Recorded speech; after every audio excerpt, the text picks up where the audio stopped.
Oi, turma, tudo bem com vocês? Na aula de hoje, nós vamos começar a falar sobre os fármacos que atuam no trato gastrointestinal. O trato gastrointestinal possui como principal função a digestão e absorção de alimentos e também, é claro, de medicamentos. O trato gastrointestinal também constitui um dos principais sistemas endócrinos do nosso corpo.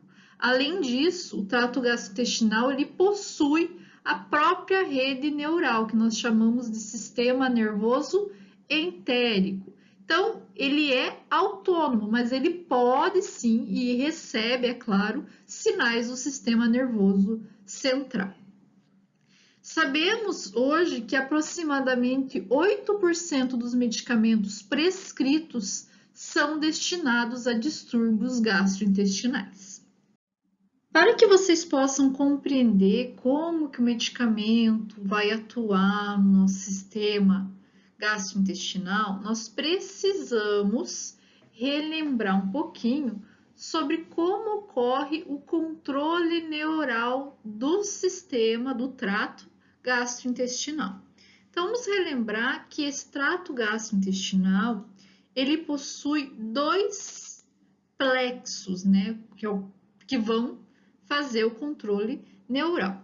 O plexo submucoso, que fica aqui nessa região, em cima do músculo e embaixo da mucosa, e também o plexo entérico, que fica entre o músculo longitudinal e o músculo circular.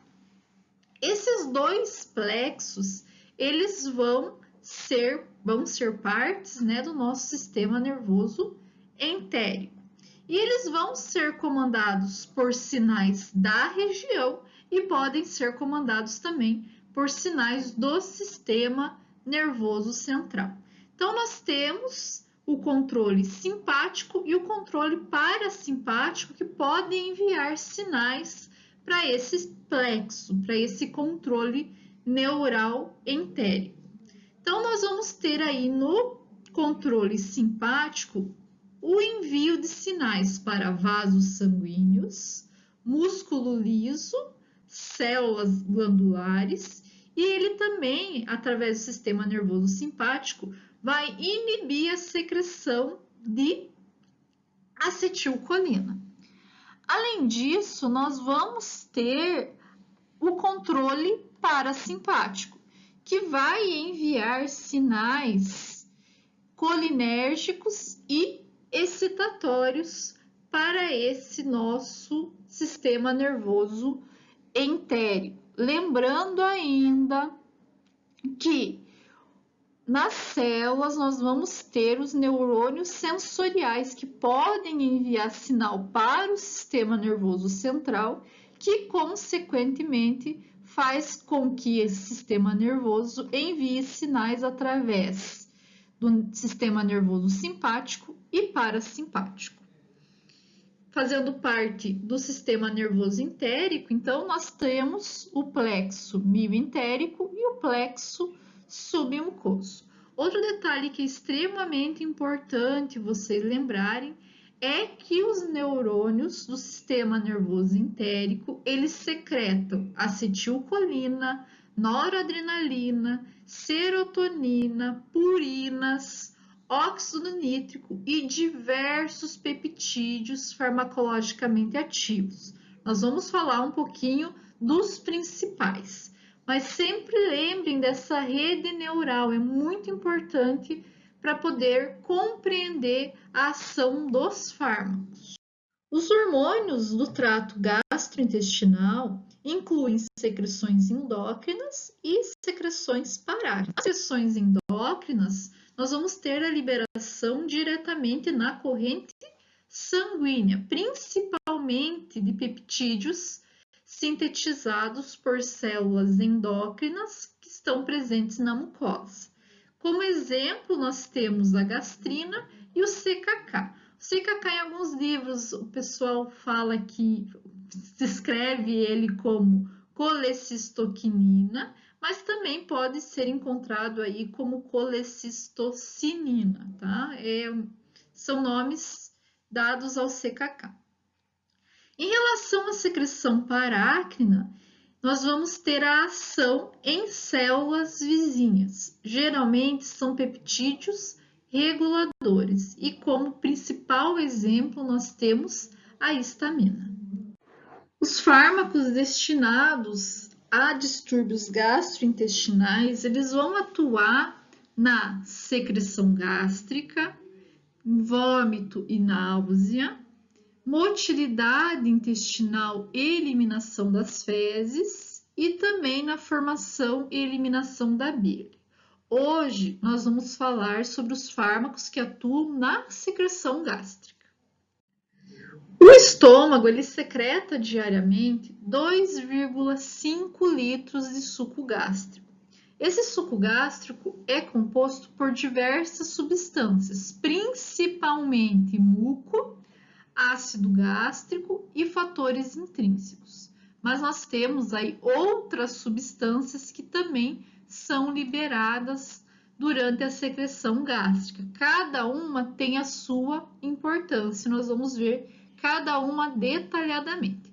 Vamos começar falando do muco. O muco ele é extremamente importante, ele vai ser secretado pela célula mucosa superficial e ele vai auxiliar na proteção do estômago. Juntamente com o muco, nós temos uma célula aqui chamada célula mucosa do colo que secreta bicarbonato. Esse bicarbonato ele fica preso no muco, fazendo com que o pH próximo ao nosso epitélio fique em torno de 6 a 7.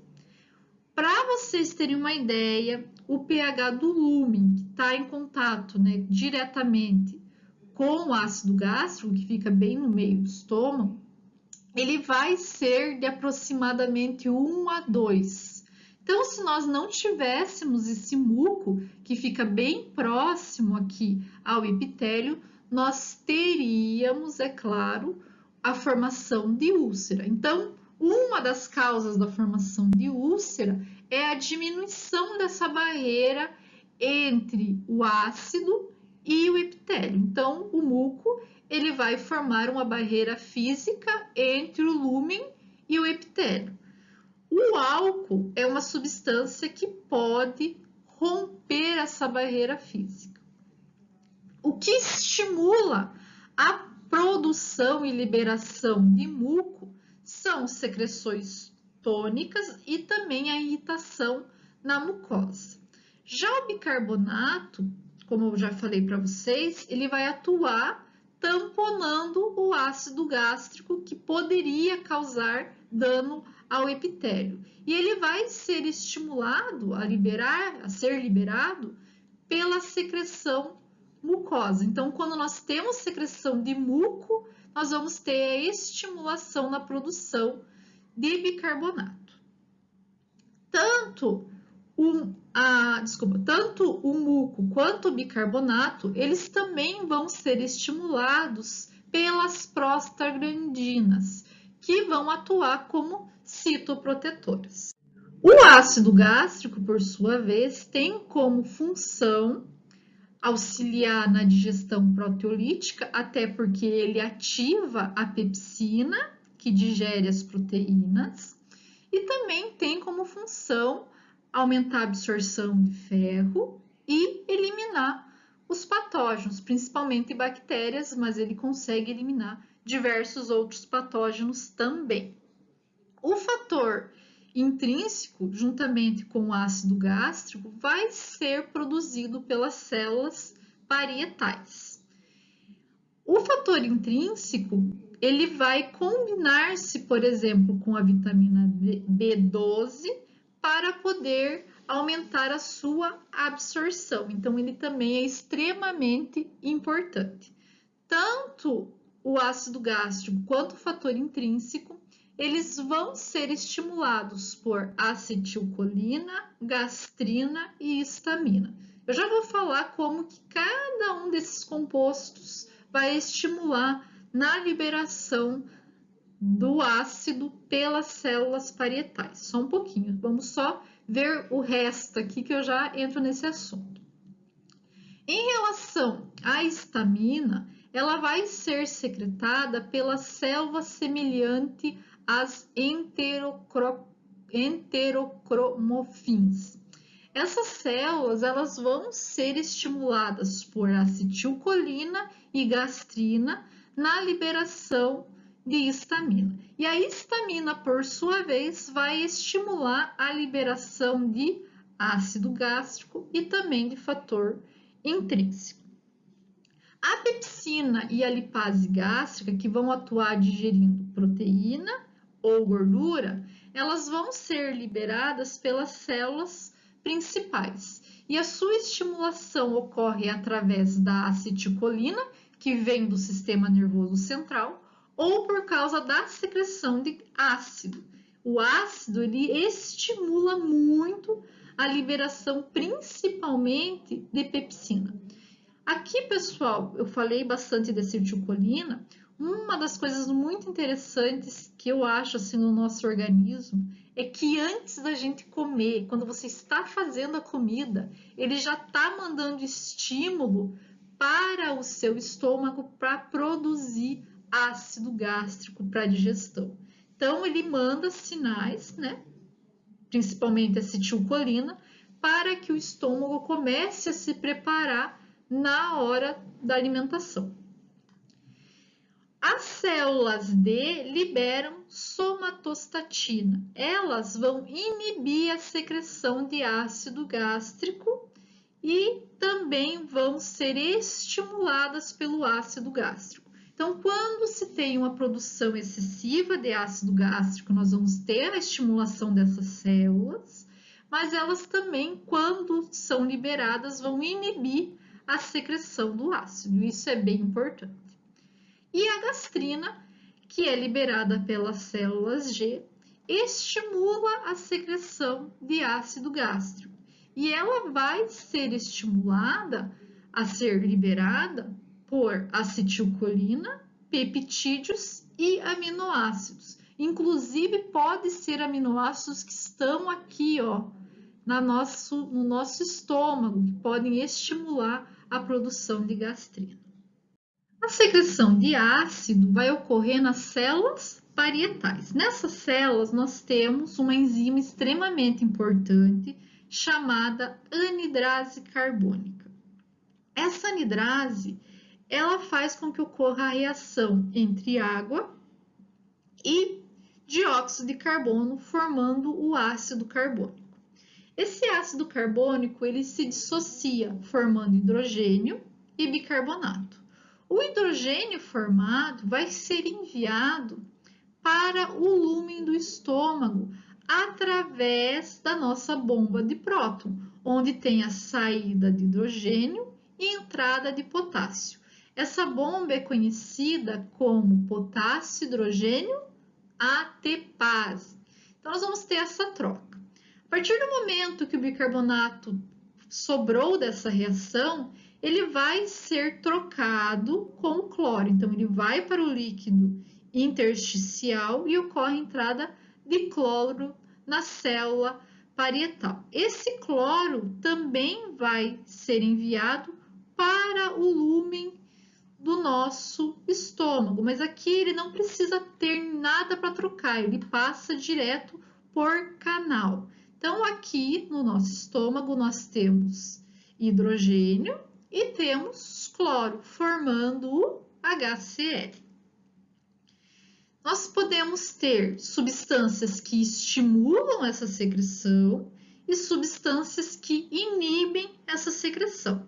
Em relação à estimulação, nós temos a histamina, gastrina e acetilcolina, que eu já falei um pouquinho para vocês sobre ela.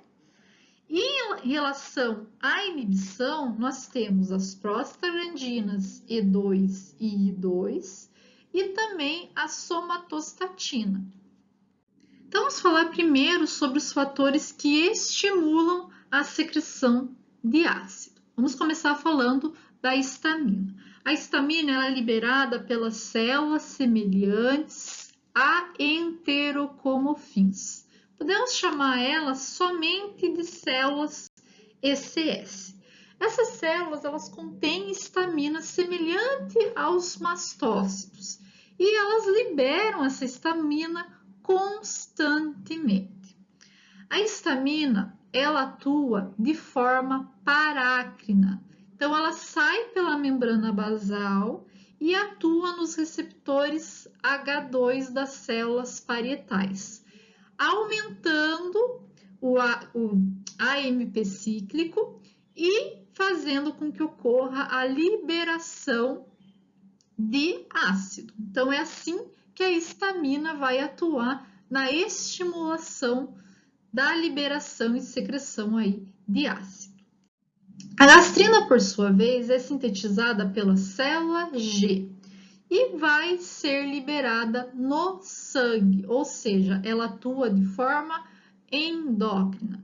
Ela estimula as células ECS, que liberam histamina, e também estimulam as células parietais, que liberam ácido clorídrico.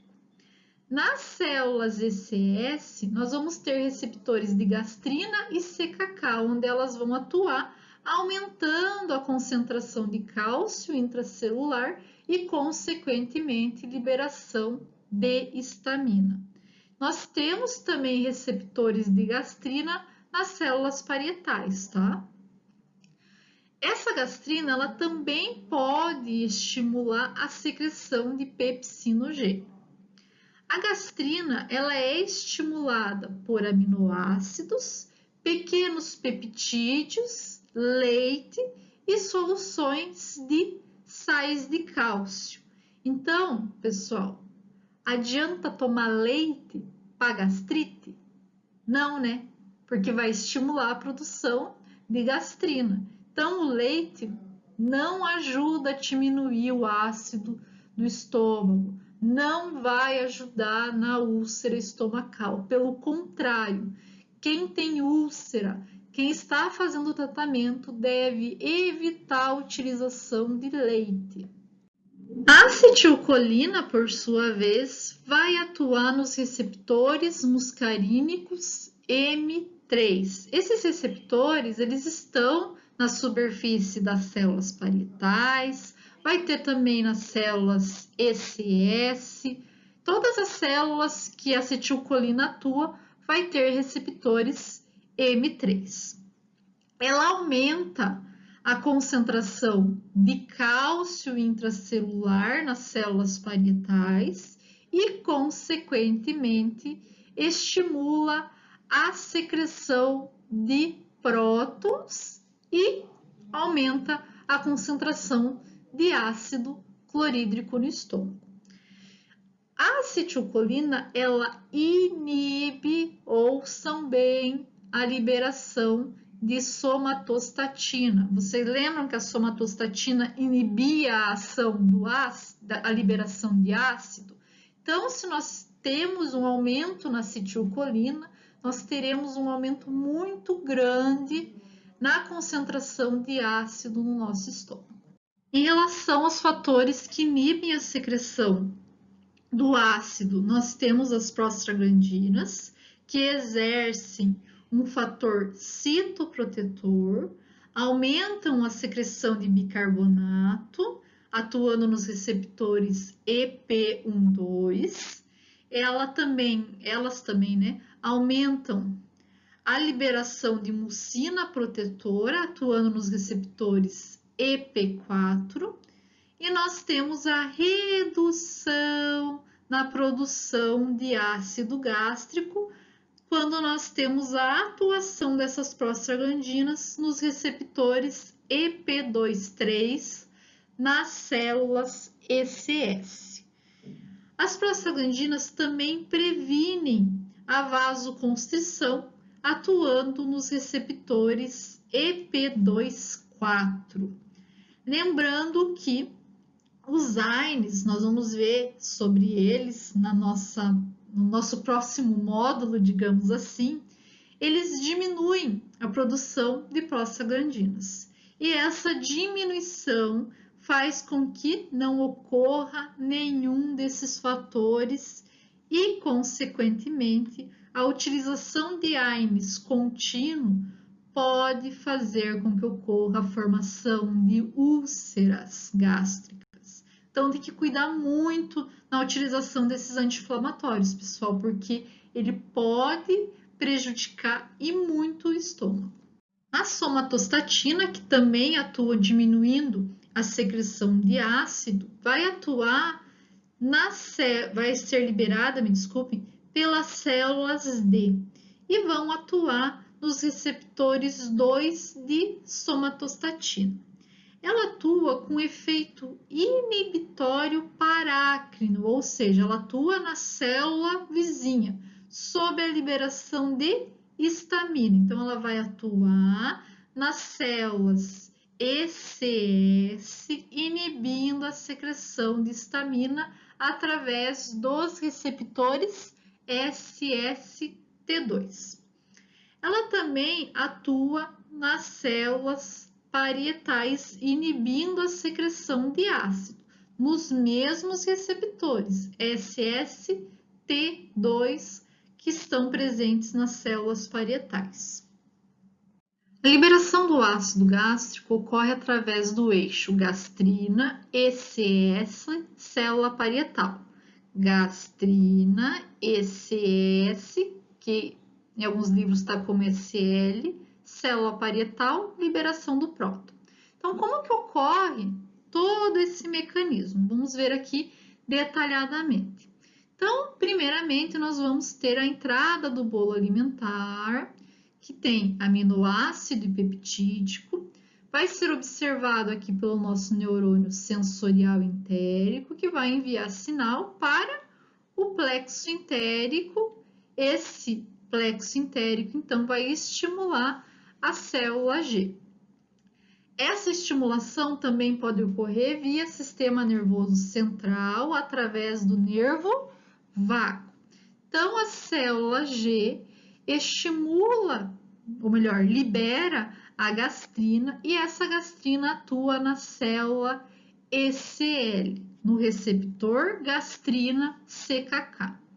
Estimula a liberação de histamina. A histamina vai atuar lá na célula parietal, no receptor H2, aumentando o AMP cíclico, estimulando a liberação de próton. Esse estímulo faz com que o sistema neural sensorial entérico verifique que ocorreu um aumento no próton, envie sinal para o plexo entérico, que vai estimular as células principais na liberação de pepsinogênio, que vai ser quebrado pelo hidrogênio, formando a pepsina. Lembrando que na liberação de hidrogênio pelas células parietais também ocorre liberação de cloro. O aumento desse hidrogênio no lúmen do estômago vai estimular a célula D. A célula D, por sua vez, vai liberar somatostatina. Essa somatostatina atua inibindo a célula G, inibindo a célula parietal, inibindo a célula ECL e também inibindo as células principais, para que não ocorra mais liberação de hidrogênio, uma vez que, e nem de pepsina, né? Uma vez que nós já temos uma quantidade de ácido suficiente no estômago. Quando nós falamos de estímulo nervo vagal, nós vamos ter o estímulo através de acetilcolina nos receptores muscarínicos M3, que vão atuar na célula parietal, nas células ECS e também na célula G. Em relação aos inibidores do ácido, nós temos as prostaglandinas que vão atuar nos receptores EP23 da célula ECS, inibindo a liberação de histamina. Mas ela também vai atuar em outras células, lembrem-se disso. Nós podemos ter alterações gástricas com a presença de H. pylori, uso contínuo de AINES, que inibe as prostaglandinas, e também o estresse através do nervo vago estimula a liberação de acetilcolina e, consequentemente, estimula a liberação de ácido. Essas alterações acabam causando um desequilíbrio secretor e protetor, pode causar úlcera gástrica e também refluxo gasoesofágico. Diversos fármacos podem atuar nesse sistema, evitando ou controlando essas alterações. Nós temos os antagonistas dos receptores H2 da histamina, os inibidores da bomba de próton, os antiácidos e também os medicamentos que vão tratar H. pylori. Nós também vamos ter fármacos, que eu não coloquei aqui, mas eu vou falar para vocês no final da aula, que aumentam aí, que atuam como citoprotetor gástrico, tá? Mas aqui eu coloquei mais os que vão atuar diretamente nessas patologias tão recorrentes que ocorrem no sistema gástrico. Então, vamos começar falando dos antagonistas dos receptores H2 da histamina. Eles vão inibir seletivamente os receptores H2, e isso é bom porque eles acabam não atuando em outros sistemas. Quando eles inibem esse receptor, nós vamos ter inibição da secreção gástrica. Isso faz com que ocorra redução do ácido no estômago e, consequentemente, diminuição da pepsina. Como fármacos dessa classe, nós temos a cimetidina, ranitidina, nizatidina e também a famotidina. Os mais utilizados são cimetidina e ranitidina. A forma farmacêutica mais comum e mais utilizada é a via oral, principalmente porque eles são rapidamente absorvidos, mas nós temos a utilização intramuscular e intravenosa, com exceção da famotidina, que só tem via oral. Os efeitos adversos desse grupo de fármacos são raros, mas pode ocorrer diarreia, tontura, dores musculares, alopécia, confusão, principalmente em idosos, hipergastrinemia, que é um distúrbio endócrino caracterizado por níveis aumentados do hormônio gastrina, fazendo com que o estômago acabe produzindo ácido gástrico em excesso. E isso é um pouquinho preocupante, né? Outro distúrbio que pode ocorrer com a cimetidina é a ginecomastia. É um distúrbio raro, mas pode acontecer, que é um aumento nas glândulas mamárias dos homens e também pode ocorrer, mas muito dificilmente, a disfunção sexual. Esses fármacos são contraindicados na hipersensibilidade ao fármaco, cirrose, insuficiência renal e hepática, gravidez e lactação. Não são indicados para crianças, né? Para crianças, de aqui já acho que já entra adolescentes também, menores que 16 anos, a não ser sob indicação exclusiva médica, é claro. E também é contraindicado em doença inflamatória crônica.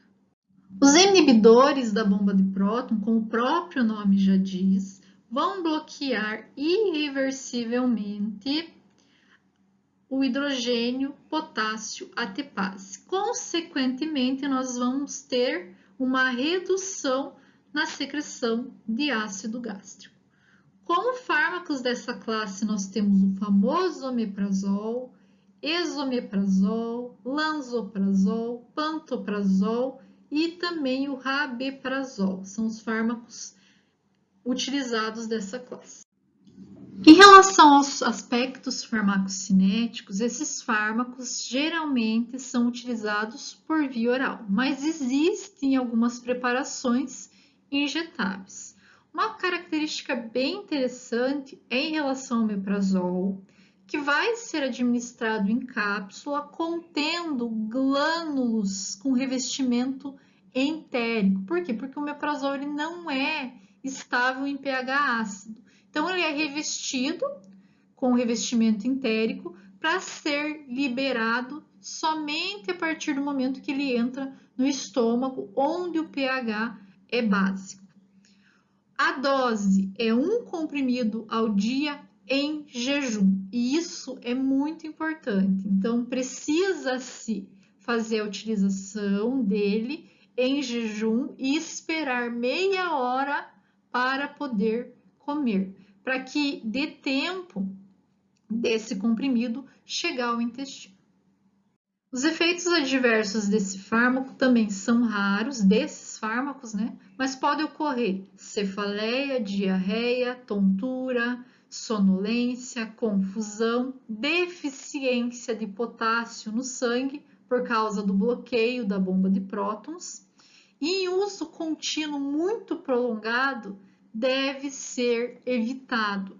Sabe-se que esses fármacos podem causar nefrite aguda intersticial, hiponatremia, hipomagnesia, pancreatite, entre outros efeitos. Então, não se recomenda o uso prolongado por muitos anos desse medicamento, apesar de que muitas pessoas utilizam por muito tempo essa medicação. Os antiácidos, por sua vez, vai atuar diretamente no ácido, neutralizando esse ácido.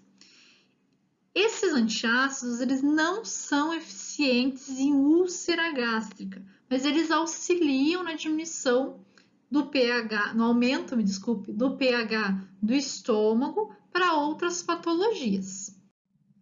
Esses fármacos, eles geralmente se dividem em sais de magnésio e sais de alumínio, sendo que os sais de magnésio, como por exemplo o hidróxido de magnésio, pode causar diarreia.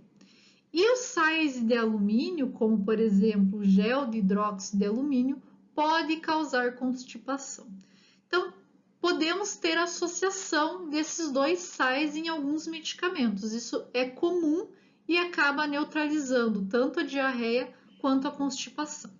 Em relação aos hidróxidos de magnésio, nós temos ele como pó insolúvel, que em contato com o ácido do estômago forma o magnésio, o cloreto de magnésio. Esse sal é muito interessante, esse pó, porque ele não produz alcalose sistêmica, porque ele não é bem absorvido pelo estômago, então ele não vai prejudicar o sistema como um todo. O trissilicato de magnésio também é um pó insolúvel que vai reagir com o ácido do estômago, formando cloreto de magnésio e também uma sílica coloidal. Já o gel de hidróxido de alumínio, ele forma, juntamente com o ácido do estômago, o cloreto de alumínio e auxilia também na diminuição do ácido gástrico do estômago. Como eu falei para vocês, um outro distúrbio que pode acontecer no sistema gástrico é a infecção pela bactéria H. pylori. Essa bactéria, ela pode causar úlcera gástrica e também duodenal, além de aumentar o fator de risco do câncer gástrico, e é extremamente necessário a erradicação da bactéria para que ocorra o fechamento das úlceras. Após a erradicação, geralmente, facilmente ocorre o fechamento dessas úlceras e, consequentemente, o estômago, aquela dor horrível de estômago, passa. Como tratamento, nós temos uma terapia tríplice, que utiliza um inibidor de bomba de prótons e 2 antibióticos, que podem ser amoxicilina e metronidazol ou amoxicilina e claritromicina. Normalmente, faz-se a utilização por 14 dias de tratamento e precisa fazer por 14 dias. Quando nós formos falar de antibiótico, eu vou explicar bem certinho sobre o tratamento com antibióticos e da importância na utilização do tratamento completo, tá? Para auxiliar nesse tratamento, nós podemos associar essa terapia tríplice com o tratamento com o bismuto, que vai aumentar aí o muco, aumenta o muco e aumenta a citoproteção do sistema gástrico. Já vou falar um pouquinho sobre ele. Os fármacos que protegem a mucosa são chamados de fármacos citoprotetores. Eles vão atuar aumentando os mecanismos endógenos que vão auxiliar na proteção da mucosa, formando mais muco e, consequentemente, uma barreira física na superfície do estômago e também acaba formando na superfície da úlcera. E isso é importante porque ele auxilia no tratamento de úlcera, porque ele forma uma camada protetora num local onde já tem úlcera. E isso é bem interessante. O principal fármaco dessa classe é o quelato de bismuto. Esse fármaco, como eu falei para vocês, é utilizado em terapia combinado para tratar H. pylori, porque além desse efeito protetor, ele também tem um efeito tóxico sobre esse bacilo, impede a aderência do bacilo na mucosa e inibe as enzimas proteolíticas dessa bactéria que acabam destruindo o muco. Tá? Então, é bem importante, muitas vezes, fazer essa associação do quelato de bismuto com os antibióticos e com o inibidor de próton. É bem interessante essa associação. Em relação ao efeito protetor, nós não temos bem a descrição farmacológica, o mecanismo de ação desse fármaco. Ainda não se sabe como que ele atua aumentando o muco, então eu não consigo explicar para vocês o mecanismo de ação, mas se sabe que ele aumenta o muco na mucosa. Outro detalhe é o efeito adverso, então é observado em pessoas que utilizam essa medicação, náusea, vômito, escurecimento da língua e das fezes, por causa da coloração do medicamento. O outro fármaco utilizado com essa finalidade de aumentar o muco é o sucralfato.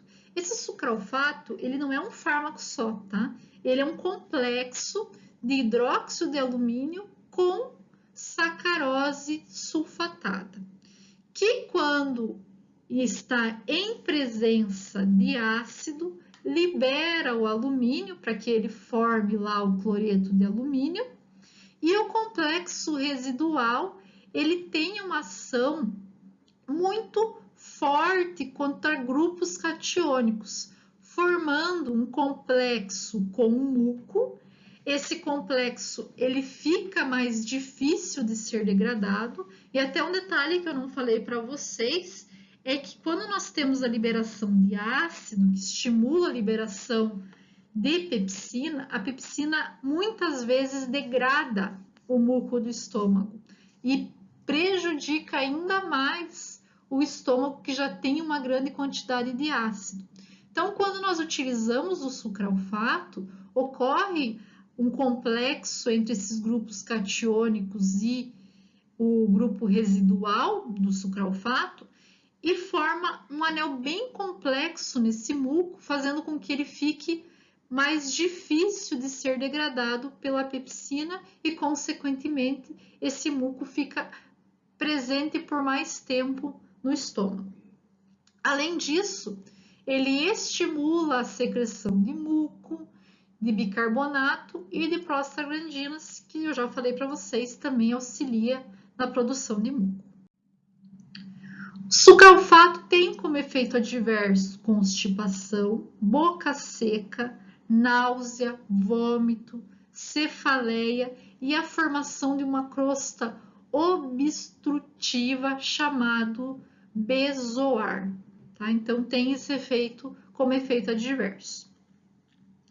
Um outro detalhe importante é que esse fármaco pode reduzir a absorção de diversos fármacos, como os antibióticos, fluorquinolonas, a teofilina, tetaciclina, que também é um antibiótico, digoxina e amitriptilina. Então, tem que cuidar quando for utilizar esse medicamento para não utilizar com outros que podem alterar a absorção desses fármacos. Outro fármaco que auxilia na proteção da mucosa é o misoprostol. O misoprostol é um análogo da prostaglandina, é utilizado por via oral, auxilia na produção de muco, porque ele vai atuar nos mesmos receptores de prostaglandinas, e também auxilia na cicatrização de úlceras que foram ocasionados por AINES e também pode ser utilizado junto com os AINES para que não ocorra a úlcera. Então, ele pode ser utilizado para prevenção. Isso é bem interessante. Lembrando ainda que o misoprolol ele vai aumentar a secreção não somente de muco, mas também de bicarbonato, porque a partir do momento que tem um aumento no muco, vai ter um aumento no bicarbonato também, e ele também vai atuar sobre as células ECS, inibindo a secreção de ácido gástrico. Então, além de aumentar o muco, ele diminui o ácido, e isso é bem legal também. Como efeitos adversos, nós podemos ter diarreia, cólica abdominal e contrações uterinas, ou seja, não deve ser utilizado durante a gravidez.